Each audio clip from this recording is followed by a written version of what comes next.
顶个月风台甲大水雨，其实也造成嘉义沿海的真侪厝拢害去。即马这整修的工课还未完成，用柳风台搁要来啊，所以受灾户是赶紧来固定一寡物件。这县政府也加强设置抽水的设备，希望会当减少灾害的发生。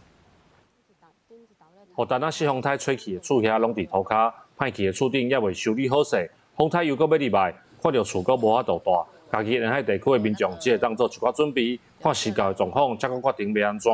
根本若即个落雨了，若批拢大面拢迄个是，后面若风台哦，就拢去困万顺尔。拢去困庙哦？系啊，去困庙啊。因为伊伫遐做庙公咯。嘛毋知伊大无大，若大嘛是着闪一下，若是无大是佮加大只，也无买对。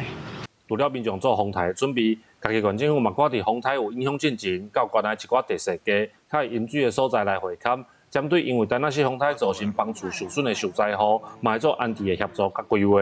那因为屋顶被掀了，那相关的保全户啊，那都要一一的做询问，那包括必要的时候必须要做相关的撤离跟开放这个收容所，那这个部分都做陆续都在进行当中哦。 嘉义县水利处表示，风台离开了后，为着惊大水雨造成第二届的灾害，伫顶届有淹水的六卡乡甲东石乡，拢有设置2台以上的抽水机，希望施工会当降低淹水的状况。